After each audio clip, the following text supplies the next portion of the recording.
Hello दोस्तों, आज की कहानी है ब्रेकअप। सुरेंद्र, जिसे मैं प्यार से बाबू बोलती थी, मेरी दोस्त के टीचर थे। बात दिसंबर 2020 की है, जब मेरे फूफा जी की डेथ हुई थी। वो मुझे मैसेज किए, हम दोनों डेली मैसेज से बात करने लगे। मुझे भी उनसे बात करना अच्छा लगता था। उस समय मेरा ब्रेकअप हो गया था और सुरेंद्र एक शादीशुदा इंसान थे, जिनको कुछ दिनों पहले एक लड़की हुई थी, जिसके पैर में प्रॉब्लम थी। फैमिली का टेंशन्स, उनकी वाइफ का मायके में होना, हम दोनों के जीवन में जो खालीपन था उसे भरने के लिए इतना ही काफ़ी था। बात करते करते कब हम करीब आ गए पता ही नहीं चला। समय ऐसे गुजर रहा था जैसे ईश्वर भी हम दोनों को एक होने के लिए ही भेजा है, परंतु होनी को तो कुछ और ही मंजूर था। उनकी केयर करना, नहाना, खाना, सोना मेरी लाइफ स्टाइल को बहुत ज़्यादा इफ़ेक्ट करता था।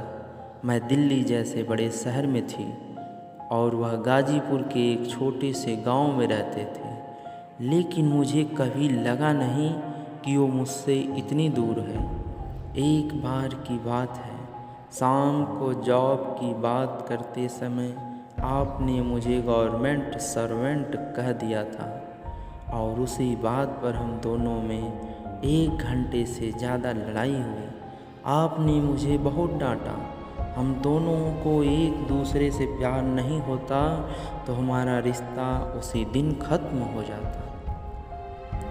मेरे बाबू का रूठना मुझे बेचैन कर देता था। सच्चाई तो यह थी कि मैंने उनके साथ जीने मरने की कसम खा ली थी। जहाँ तक मुझे याद है, एक बार खेत में आप सिंचाई कर रहे थे तो मैंने आपसे पूछा कि डू यू लव मी, तो आपने कहा हाँ अंकल है, बाद में बात करता हूँ। अगले दिन आप अपने पापा को लेकर अस्पताल गए थे। वहाँ से मुझे मैसेज किए, बाबू सोना न्यू नेम फिर क्या। प्यार की शुरुआत उसी दिन हो गई थी। हमारी चैटिंग भी देर रात 3 बजे तक होती थी, फैमिली की बातें इत्यादि। एक बार नाइट में आपने मुझसे क्वेश्चन किया था कि निषेचन क्या होता है। मुझे हिंदी नहीं आती थी। मैंने गूगल सर्च करके आपको रिप्लाई दिया। ऐसे ही हम दोनों में रोमांटिक बातें होने लगी। हमारी बातें फिजिकल रिलेशन इमेजेस तक पहुंच गई थी। वैलेंटाइन डे को हम दोनों में बात हो रही थी तो आपको पेन हो रहा था। उस दिन हमारी बात नहीं हुई।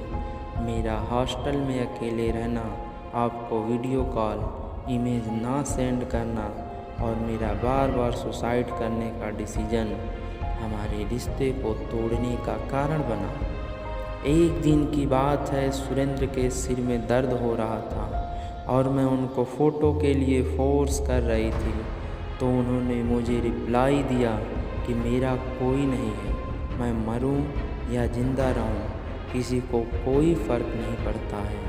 मुझे बहुत तकलीफ़ हुई कि काश मैं उनके पास रहती तो वो ऐसे नहीं बोलते। मैं गांव आई थी, मेरे नेक्स्ट डे फ़्लाइट थी। बिना उनसे मिले मैं दिल्ली वापस जा रही थी।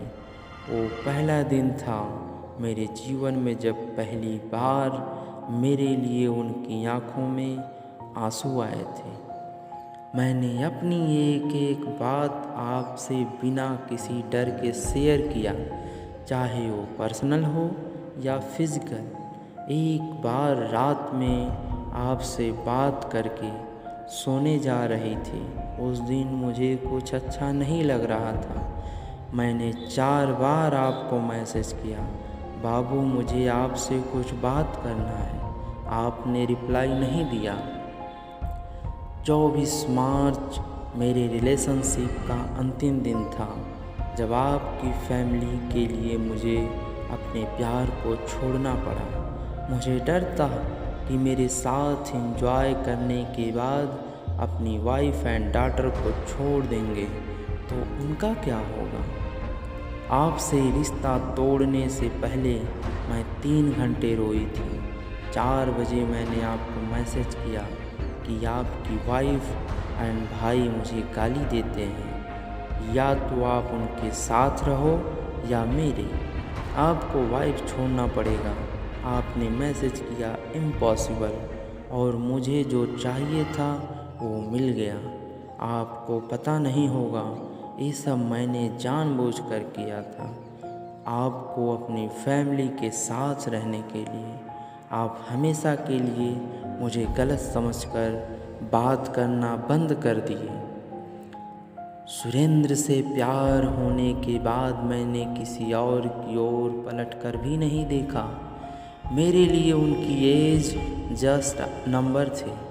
उनके दूर होने के लिए मैं जिस लड़के के साथ अपनी इमेजेस सेंड करती थी वह मेरा बॉयफ्रेंड नहीं, मेरे जीजू थे। आपको खोने के बाद मैंने जॉब छोड़ दी।